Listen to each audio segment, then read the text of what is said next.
I just wanted to say a couple of things before I start, real quick. A couple of things.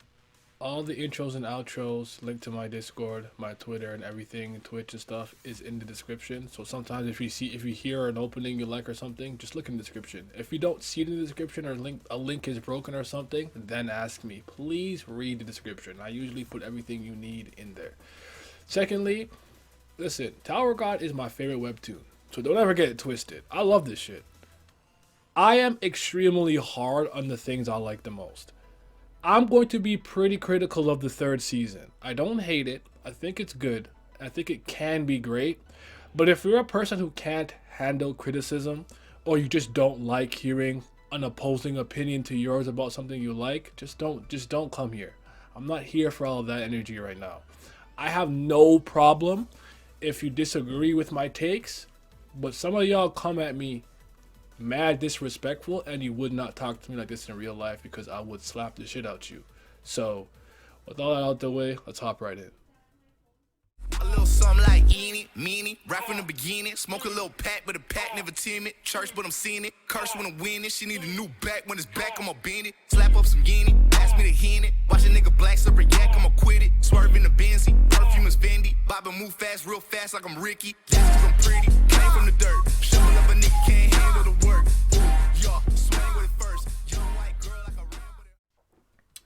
If you're new here, like, subscribe, and hit the bell of dawn so that the ghost of the 13-month series doesn't get you. Let's hop right into this discussion. So, when I first read season 3, I was having a rough time with the beginning, especially the beginning. And if it wasn't for Baylord Yama, I don't know if I could have gotten through it as seamlessly as I did, because I think he's a fantastic character.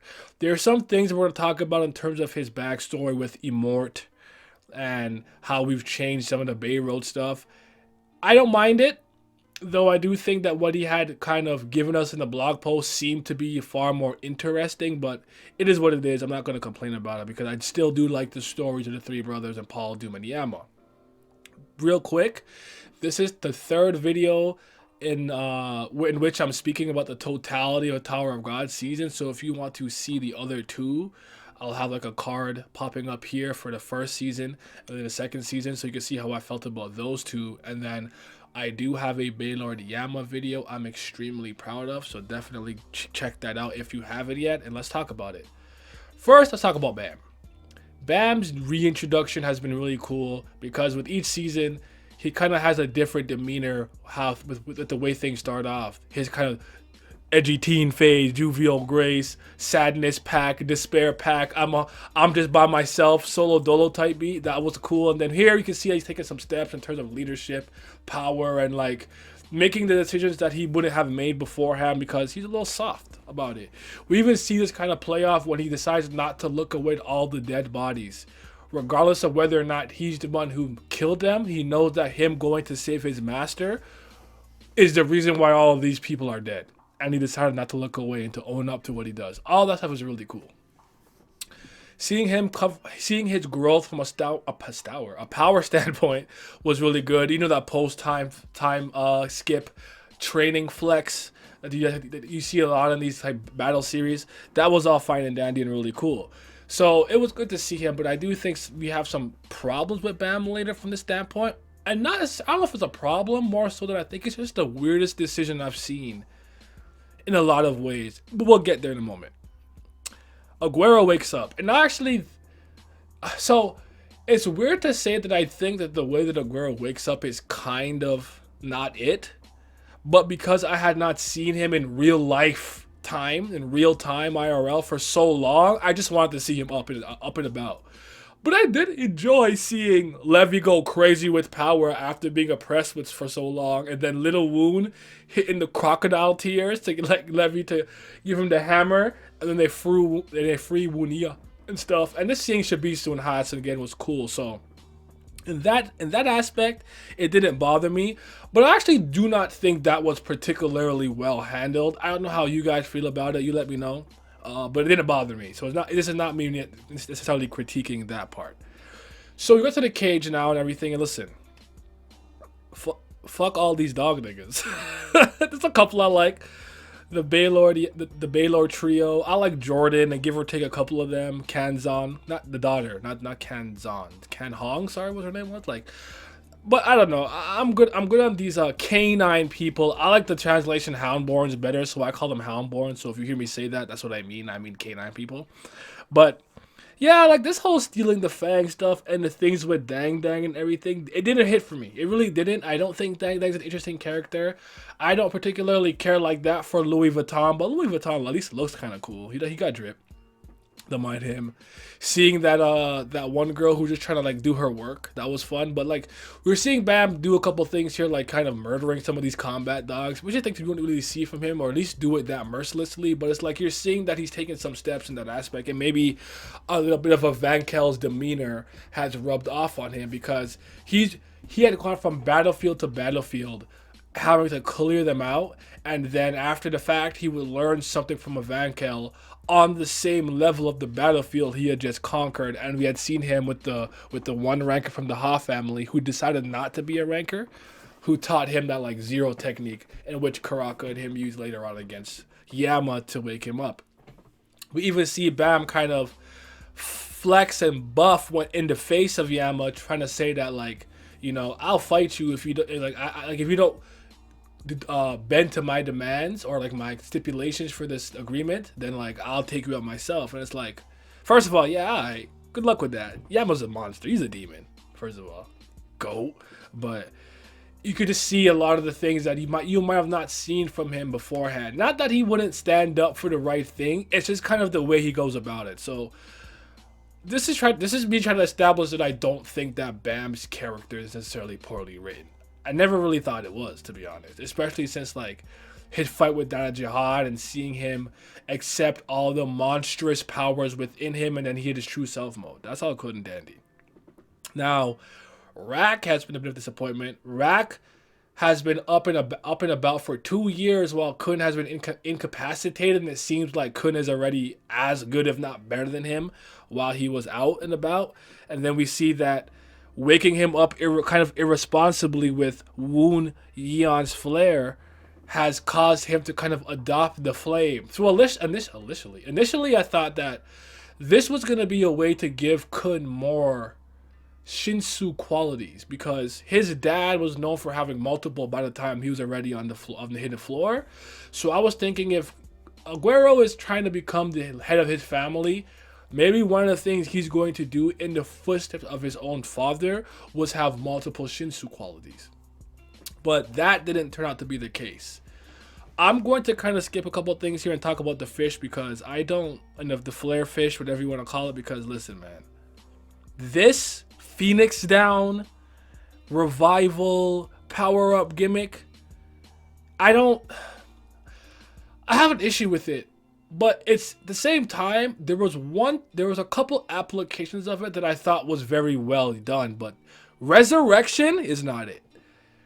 The fact that he was quote unquote dead and it brought him back to life, and he had used it on possibly one of the rankers, or I think advanced rankers from Yama's like army.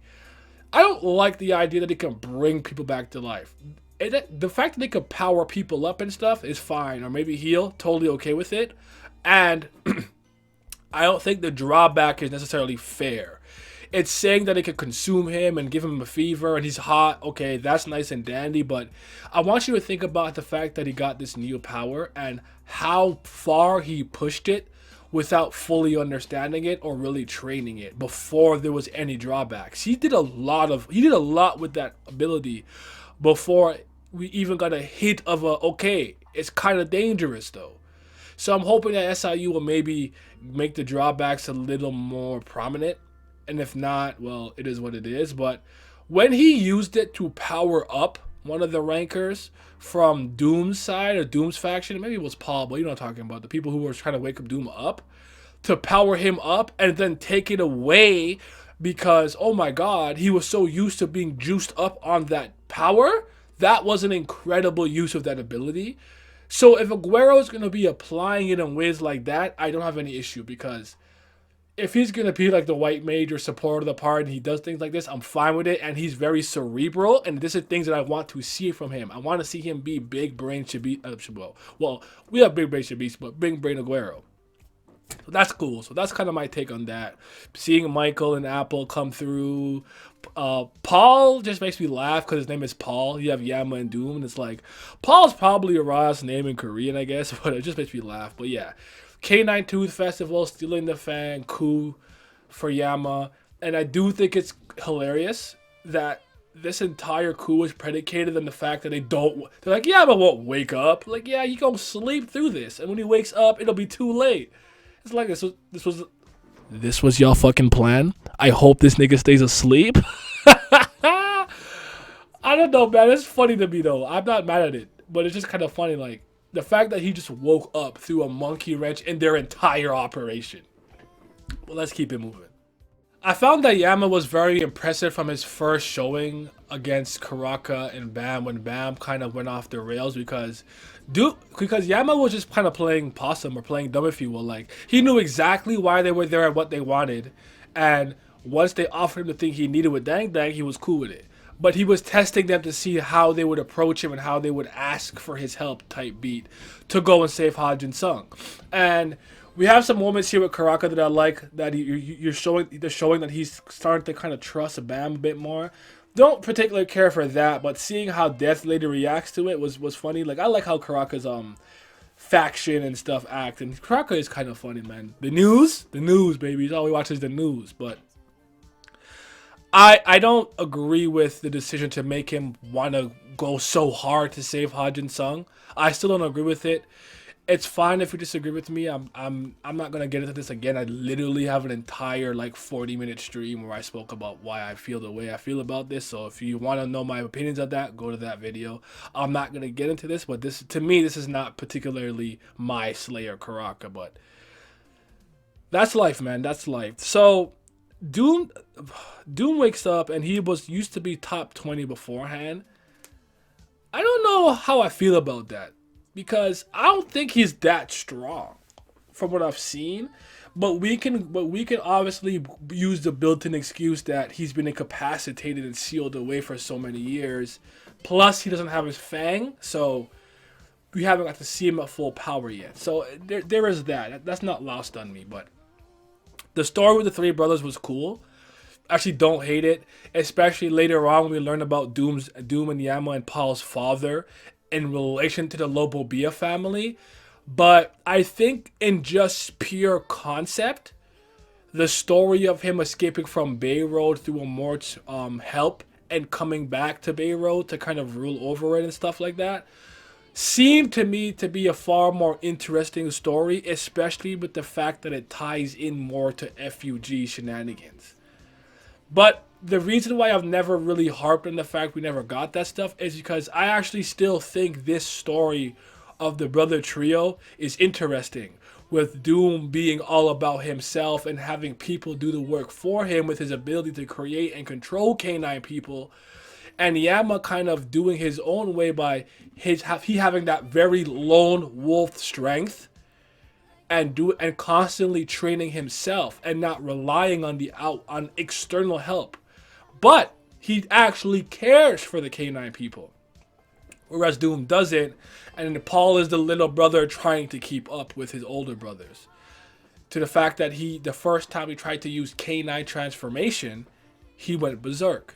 So I do think that they have an interesting dynamic and all that. So that's not lost on me. So don't think that I'm complaining about it. It's just, this is just me low-key wanting to learn about Immort, man. I'm trying to learn more about FUG. What you want from me, man? What you want from me? So it is what it is. Van Kel pops up with Hansung Yu. I love this duo. They're fantastic. And around the time that they show up, so does Kel Helm. And so woo! Shout out to the Red Witch faction, Red Witch Nation. We always repping the Red Witches. Kel Helm to me is such an issue because, and it's so hard to explain it because I like him. I love his abilities, I love his design, and I think SIU was smart to introduce the concept of a blue hole. Basically, these rankers and strong people who have been out of the spotlight for so long, we don't even really know how to rank them. They're like an unknown tier of strength. So even though we have all these rankings officially based off power, recognition, and influence, we now have a tier of people in the tower who could be all kinds of technical ranks, but we have no idea how strong they really are because of them kind of just not being in the spotlight. That's smart. That adds another unknown tier of strength to the entire tower. So I think that was a good decision. But it's just the way he was talking and acting and fate and destiny and blah, blah, blah. And as soon as the littlest thing happened, he's like, I'm useless. I'm sorry. I didn't know. I was tricked. And I'm like, bro, what is good with you? Like, I felt Yama being like, yo, you not come to my cage, do all this, get all these people killed, and you're not going to do nothing. Like, you got to do something to help me.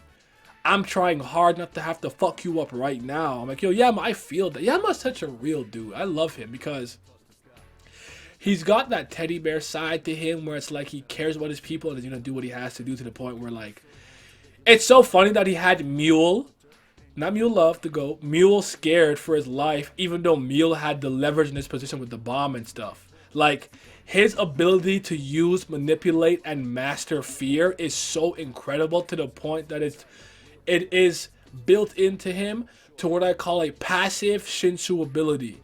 If you are scared of Yama in any capacity, your Shinsu will not hurt him. You cannot damage him. That's incredible. He is a master of fear, of the concept of fear, and I love it. I love how scary they make him in so many panels. The eyes, the teeth, everything. Like, Yama is a scary dude, especially when he's upset. No, I love it. To the point where Doom was scared of him when he's seen his full canine transformation, and Paul's always pissing his pants. You always pissing your pants, Paul. Come on, dog. He wakes up, he comes down. We see Bam beat a ranker here, and I felt like this was a point where he was gonna cut the bullshit with, is he ranker level or not? Like, come on. We know he's been beyond ranker level for quite some time, especially post training. And Doom also tries to turn him into a canine person, a Houndborn. And this leads to him getting a new subset of abilities that makes sense within the context of what's happening, because Bam is 25th Kirby, right? He's a copycat, right? So he copies everything he sees, and he could suck up, swallow, and consume everything. So now that he's consumed that, he has the ability of transformation. So him using the Red Theresa and the blue shield and the arrow and stuff is a part of his manifestation ability, and the fact that Doom has somewhat awakened his ability to transform things. But it's not, I call it a regular transformation instead of Houndborn transformation. But here is what I think is a really weird thing SIU has done here. So bear with me. I guess if you're not caught up to One Piece or you care, plug your ears for like a minute or two. But Luffy trained for 2 years with Rayleigh, and a lot of times when he hits a wall in the fight, he starts to flash back to things he's learned and heard or seen from his master, from Rayleigh. To the point he's calling upon his training in order to kind of take the next step. This bothers a lot of people, but I do think it's fine in the sense that at the very least, the 2 years of training that he took is vital. Even for the things he didn't quite necessarily learn yet, he could call upon the things that he learned from Rayleigh and the basics of hockey, and then apply it to his current situation. So observation hockey to use future sight, and then Ryoyu and Haki and Wano to take the next step in armored hockey. I think it would have been fine if somehow, some way, Bam had learned to tap into this power while training with Hansung, Yu, Vankel, and all the battlefields he went to. I think it's an extremely weird decision to make him so much more powerful, make him fight and learn all these things during a training arc that he had off screen, but then have him pull out new things from the crease of his ass cheeks. That is really where my problem comes. I have two caveats with this, two issues with this, where it's like, this is for me not entertaining. I don't feel like Bam is earning his way up the tower. I like to see my characters personally. This is me just being personal. I like to see my characters earn their victories and these power-ups through ingenuity, blood, sweat, and tears, intellect, things along those lines. I love how Aguero gets the Lopobia branch leader out the paint because of using a Van Kel and the teleporter and the bullet to teleport it into the Windbird's core. This is using his intellect, something he's known for, to make him help out a situation that was dire. It wasn't contrived, it wasn't nonsensical, it made sense. And it's perfectly in line with Aguero's character. These are the types of things that I want to see. In the hidden floor, when he's fighting against Dada Jihad, it's him learning to accept that maybe he is a monster and it is what it is, but he will be himself and accept all the parts of him, which allowed him to tap into a new level of strength. It came with a lesson. Him being like, oh, what's the shield? I don't even know what the fuck I just did. Whatever. And blocking some attacks from Kallavan just seems like an extremely weird decision to make. I just don't understand it. And from my standpoint, I don't think this is enjoyable for a lot of people. If you guys don't mind that, you don't mind it, I can't speak on it. But do you really think that this is an enjoyable and a well-earned way to see Bam go up the tower, gain strength, and get himself out of these situations where his back's against the wall? I just don't find it interesting. I would like to see him actually be in real, true peril and have to win through a means that's not contrived or extremely convenient. But I will leave it at that. I'm not going to go too much into detail with that. Now, back to Kel Helm a little bit. Kel Helm versus Yama and the Van Kel, I suppose, was really, really cool. The path stuff that they trapped Van Kel and shit, that is, I meant Van Kel and Yama versus Doom and his Bison. Yip. Or Bull. But when they were trapped, Hansung Yu and Van Kel in the path thing and learning about the different the different types of like flame Shinsu, the Yeon family flare, and things that could actually burn Shinsu and heal and stuff. That was cool. I like that. And I liked how they put their mind and powers together to kind of get out the situation, because this ties back into their flashback and upbringing, where it's like Hansung Yu has the ingenuity, creativity, and mind, and he's gifted in his brain to be able to do a lot of the things, but without a Van Kel's help, he can't really inspire real change in the tower because he's not that powerful from that standpoint. Because I think that infinite Shinsu loop that he kind of taught Bam was very interesting. I would like to see how it's going to be applied in some other fights, because even Kallavan comments on it too. And since I brought up Kallavan, let's talk about my guy. This is the season where I started to truly take a liking to Kallavan. I didn't know how to feel about him beforehand, except that he looks cool, I think. I like the essence of bravery, which I have recently learned was supposed to be called the essence of nothingness. Someone had told me the translation was supposed to be called the essence of combat or fighting, but apparently it's the essence of nothingness, which I think makes so much more sense and ties into his actual character and character arc and motivations way more than the essence of bravery. But shout out to Haku of the Tubes. Definitely peep his video right here, where he talks about like Shinwan Ryu mistranslations and the essence of bravery mistranslations. But the reason why this kind of ties into his character is because of the person in the crystal now. Because how I always make fun of that backstory, where I'm like, why do we get this very elaborate, long, unnecessary backstory for the fact that this nigga Kallavan just took a Master Emerald and got a power up? Like, I didn't need all these things if the person who turned himself into the Chaos Emerald, if you will, the crystal, is not important. But with the essence of nothingness translation, do you know why that person actually becomes a lot more significant? He went from battlefield to battlefield, doing what he wanted, what he was doing by winning fights and causing all of these things for whatever ambition that that person had, and it resulted in futility to the point where he just sealed himself away. And this arc here is you're seeing Kallavan devote himself to a cause, to a person, to a belief that is going to end in futility. He's not going to beat Bam. He's not going to overcome his irregular strength.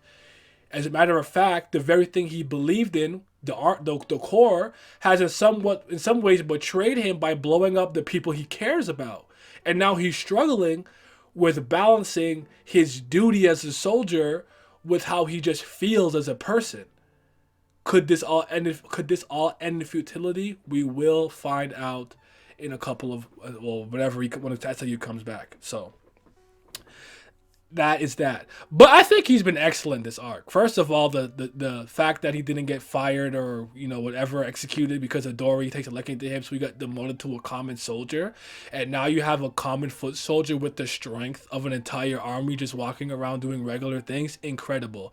I actually like the beret. I like the outfit. I like the way his hand is sealed. He looks a lot more muscular this season.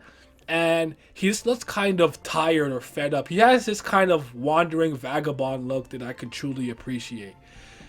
So when it comes to the wall of peaceful coexistence and stuff, and I guess we should talk about that real quick. The wall of peaceful coexistence with people who were in the age of Genesis who were sealed away in there. So some Hidden Grove, some of the regulars, or not regulars, some of the people from Jihad's army and stuff like that. Like that was all good in the end. That was cool. To me, when Yama gets teleported there, when he runs into Yas Ratcha, kind of an enemy of his family, which we learn later on, and the fact that he can use days to control the canine people because of what the Lopobia blood is and does, and because that the canine people or the Houndborns, if you will, were kind of created by them and whatnot, and can be controlled by them because they're supposed to be kind of subservient to the family. That was all really interesting stuff. I really liked it because I think that this season truly hits its stride the moment Yas Ratcha pulls away, he pulls out. Yama's hurt. I like how Jordan comes like, yo, Yama didn't. No one hurt Yama. Someone must use a cheap trick. He's like, you'll get you a hype man like Jordan. By the way, Jordan was cool because I like that ability that doesn't miss people. That was really good. And also in the part of the cage earlier, we got to see some more of the IDA swordsmanship where it's like you think you blocked or evaded that, but you got cut. And just seeing White's maniacal nature come out because I need White to stop following Bam around, do his own thing, and start sucking up souls, baby. Yummy! I need to suck up them muy bien, them souls. Them souls. I need him to. I need that from him, man. I need it. As far as I'm concerned, White, in terms of what we truly know, has possibly still committed one of the most heinous acts in the tower. He's evil. So, and I like him that way. So I need him to kind of continue to do that. I want to backtrack for a quick second with Karaka and Bam and his henchman Karaka. Karaka, this season has been a little bit weird for me because he does a lot of things that are cerebral and interesting in his Karaka way, but I just don't feel that he should be going this hard for Hwa Jinsung, especially if FUG doesn't seem to care that much. And I think that thing with at that moment of Hwa Jinsung giving him the armor and stuff, I think that's something that we should have known beforehand. I think it was too late when we saw it. But again, I spoke about that. There's a moment where they both use like an airwave technique together, which seems like a really cool moment. And it is a cool moment, but I think the build up to that scene where they both wake up Yama together would have been so much better if you had built in proper motivation for both these characters to really and truly want Hwa Jinsung to be freed. I would always argue that on the Hwa Jinsung side, he really did care about Bam, but Bam never necessarily did anything in my view that showed to me that he particularly cared about Hwa Jinsung to that degree. Though I could believe it in Bam's right just because of how he treated him and how Bam is not necessarily a dickhead like Karaka could be. Karaka had expressly not listened to any of Hwa Jinsung's wishes and told him, I don't trust you. So you know I'm not taking my mask off for you to eat. I'm here chilling. You come and mess up my palace and come fuck up my henchmen. Like, bro, what's good with you? So That too. I did want to backtrack again just a little bit to talk about this one part. Dang Dang's death meant nothing to me. The Louis Dang Dang Godot thing meant nothing to me. I felt absolutely not a goddamn thing. I don't care about any of them. I thought it was weird to bring back Chang and Quattro just so they can fucking get bodied by Tall, Venti, Grande, the Starbucks trio. Like, okay, I guess. We did start seeing some abilities in this arc that gave me a lot of hope. Like the ceiling little weird green forest thing that we saw. I think Jordan used against one of the rankers when Bam was helping him fight. The Shinsu ability that I said about passive ability that Yama has was cool. Kel Helm's ability to kind of teleport people and then use like massive teleportation in conjunction with Soo's ability, creating the the little cage they put Evankel and Hansung Yu is. Because I always said like I was tired of seeing beams all the time in Tower of God when Shinsu is just has limitless potential because of how it's been implemented into the story. I think we needed to see things other than fucking beams all the time. So that was a treat. I appreciate that. Doan is awful. I actually don't really like anyone from Hidden Grove as of right now. I think Doan was awful. I didn't really care for Kane. But that arc was just interesting in terms of seeing some of the techniques like the lead and stuff had and everything. And it was cool to see Rak, Bam, and Aguero, the trio, up against a ranker, a pretty decent one at that too. That was good. Seems like SIU was somewhat arbitrarily powered them up to be able to do that. I would argue that Aguero and Rak are probably not just much closer to the level of a ranker than we're giving them credit for. I don't think it necessarily makes sense, but it's fine. These things happen in these kind of stories because you don't want them to fall too far behind, I guess. So it is what it is. Now, the wall of peaceful coexistence, a wall with a sleeping forget-me-not. The forget-me-not ability and stuff is cool. I feel like she can do memory manipulation. I do think these people coming out of the age of Genesis, like coming back with Cha and stuff, this is going to be vital moving forward. Not a fan of Cha yet, just because he immediately was subservient to Bam. I'm sorry, that just bothered me. I'm like, why are you on your knees already? Calm that down. But Doan needs to get her shit together because, as far as I'm concerned, this is the character I can't stand the most. So hopefully her and Cha can have a talk or something and she just picks a side and picks a viewpoint or picks an ideal, whatever. Like, make your mind up. It's like, oh, my sister is back and wake me up, and like you just left her. Like I don't know. Just so many decisions about her is really weird to me. But I like her aesthetic though. Like the flowers and petals everywhere. It's actually quite beautiful, in my opinion. Kallavan in the war. Let's get to the part where I was talking about now, where I think this season gets really good. I'm obviously going to forget a lot of things here, and I apologize for being as disorganized as I am. I'm not a person who likes to really, I don't script things. At most, I'll have bullet points for anyone who's new here. So, sorry. But for me, when SIU has the chapter where Bam beats that ranker and just cuts the bullshit, I'm like, okay, here we go. And then he stopped cutting the bullshit, had him against Charlie. That was all really cool. I actually like Charlie, by the way. I think he, the white noise ability he had was a nice touch to see. The ability to rob people of their senses. But we have now cut the nonsense and we are saying that Bam is on the level of a ranker. Because, you know, in his blog post, too, when he beat that one K9 person, he was like, you can't really say that he's ranker level because that guy didn't use transformation. I'm like, so Bam didn't use the Thorn, the Black March, or any of the other things he has. So he's ranker level. What are we doing? So thank you for cutting the BS on that, SIU. And then when this war started with the first defensive wall and stuff, he just started showing out. This was like prime SIU. I'm like, okay, where were you hiding? Was you in the gym? Because this war has been absolutely fantastic so far. Seeing Doom and Paul against the Lopobia family branch leader and the wit of the Windbird, that was awesome. That was amazing. Seeing Paul kind of learn partial transformation and seeing Doom's abilities come to light and fruition, that was dope. Getting to see Shibisu help to some degree with Aguero to pinpoint the location of the sniper Lafave where Evankel goes to kind of crash into, and now they're going to go find whatever is hidden. in the nest, which is really cool. Got to see a poo throwing anima user.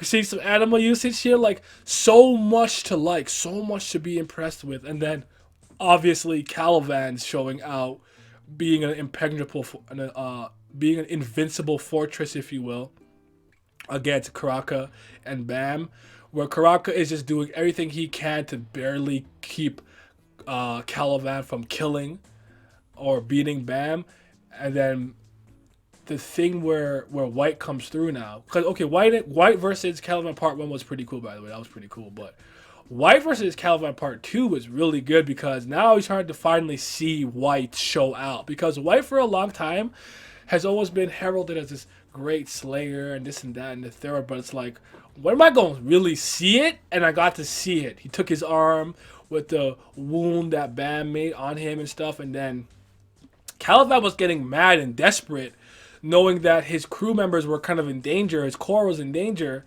and then after it blew up, you saw that he was ready to go kill Liboric. I don't like that he's on our side for the time being, but we'll see how it plays out because execution is everything. So I'm not the type of person to knee-jerk overreact to something. I'm cautiously optimistic. That's all I'm going to say about that part. But in terms of Kallavan's character and the way that it's growing and being fleshed out, I absolutely think it's amazing. I can't wait for more. Kallavan has grown and grown and grown into being one of my favorite characters in Tower of God, slowly but surely.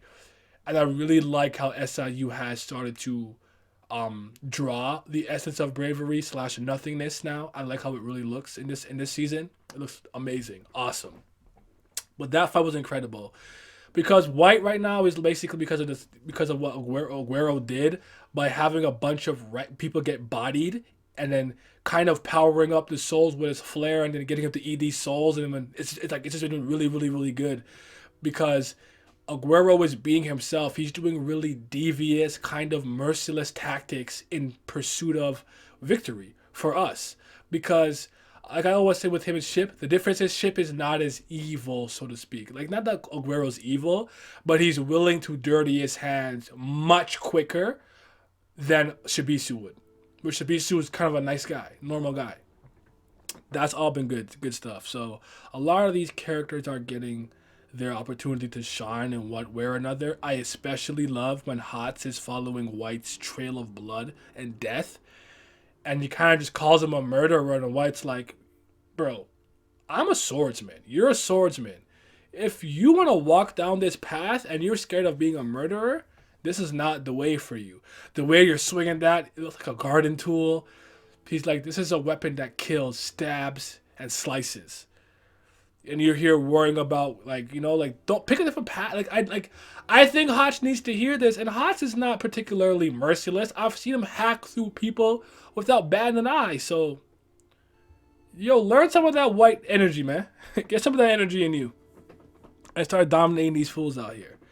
Because I really, really want to see Hatsu continue to get stronger with his sword as a regular person and eventually defeat somebody from the IDA family. And I have been hearing some very interesting theories moving forward. This is not a theory that I came up with.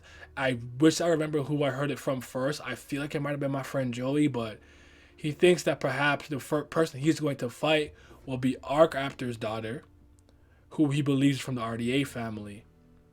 So stay tuned for all that. Now, let us talk about the best part of this season. Aside from Yama flexing his kind of full transformation, even though we haven't seen it like for real. Why did I say that like repeatedly? They're just like this one guy from like season 2. I don't know if you've ever heard me speak about this character or whatever. It's like not a character that I tend to speak about a lot. He wears like a cap. He's pretty small and chibi. He wears a lot of blue. There's like these baseball moves he learned. He has this technique called the blue. It's Mule Love. It's Mule Love. He's back. Let's go. Yo, I couldn't believe. Yo, what a Gus. And this nigga was in the needle. I said, yo, is Mule Love really here?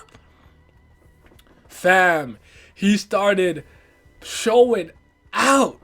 They started talking about all the chicken he eats. By the way, that's how you forgot that he eats spicy and seasoned chicken, not fried chicken. That's what August eats. He's on that side of the Chicken Love Club, but that's neither here nor there.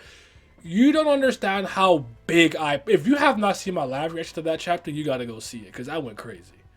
But I think around that time, I might stop my old webcam. I don't remember, but man, for anyone that doesn't know, Mule is my favorite character. My favorite character is here, and he's fighting, doing things. We got to see how he actually hates the Jihad army, the Jihad Empire, on top of FUG, for how they've messed with him in the past and his family and his surrogate family, if you will, replacement family. Like, we're learning more about him. And now we're seeing him come to the field and fight, and the reason he's here makes sense. I don't like the idea that he's here for Bam, or that's the big reason he's here. That's whack.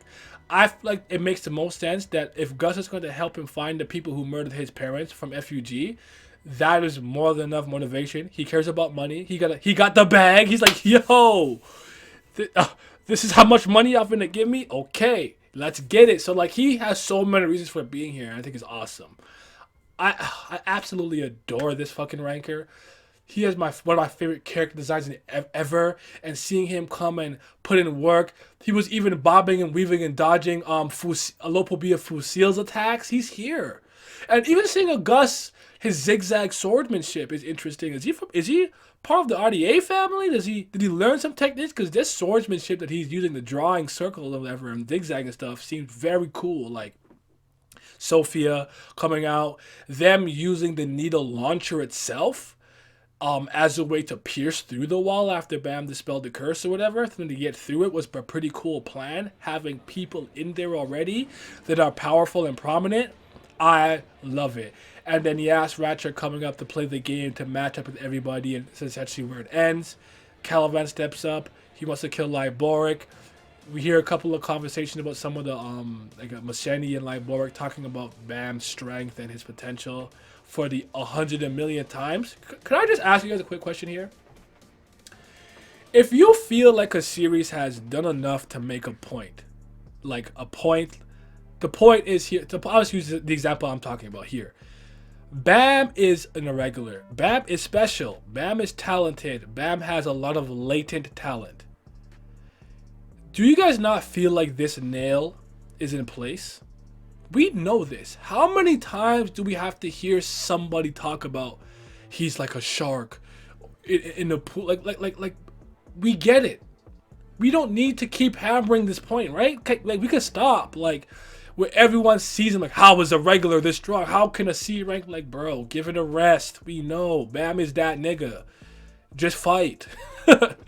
We don't need all this extra commentaries. I think it's weird to hammer in a nail that's already in place, because now you're just fucking up the structure of the table or whatever you're building, right? Because it's already in place. Just stop. But yeah, that's about it, I have to say. So I've probably forgotten a million things I want to talk about, but we'll get into it again when I do some streams and stuff and some specific topics I want to talk about. I do wish Elaine was here, by the way, doing more stuff. I really miss a lot of the season 1 characters, a la Lorian, Ran, and shit, even Yoa and stuff. Like, she was Wolves, the captain, the master. Oh, by the way, seeing Jihad talk about how he was the first fisherman and using the golden needle from Mystery Island in his king form, that was awesome. That was all really cool. The captain, we did get a bit of wagging down and stuff, and seeing them wake up, I don't remember the name, Besamil, Casano, whatever, the guys with the hand, the devil hand and stuff. That was all cool and everything. Hopefully they get some focus down the line, and hopefully we do get that Yuri arc, or some focus on Yuri, one of those up with her. But I do think that since, like I said, the chapter where he kind of cuts the BS with the ranker stuff, having Bam win and hopping into the war, he has been doing really, really good things. To the point where, this might sound weird, but out of all the things that Bam pulled out during the course of this season, from the cutlery, the Resta transformation, to the shield, to the arrow, I think the people were most bothered by the arrow. That is the least egregious thing that happened, because we know about Bam's copycat ability. The moment he used the Soul Force to summon that bow and arrow, I knew he was going to learn how to teleport the needle out of the cage or whatever that they were in. Talk about the flagship that Yama was in and stuff.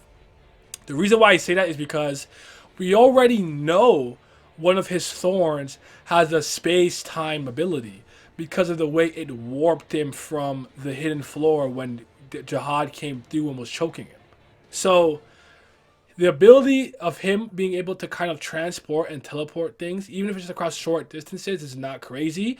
And we have seen Urek use spatial distortion, which is something I think Bam will learn down the line. And maybe these are the beginning steps of him being able to eventually do that. So I don't think I forgot too much, but there's a lot of things I probably didn't mention. But I just wanted to kind of talk about Season 3 in general. And you guys tell me how you felt about it. What are you excited to see moving forward in Season 3 and whatnot? And I will stop rambling right here, right now. Respect Mule Love. He is the greatest. And I will not take any Mule Love slander in the comments. All right. Goodbye.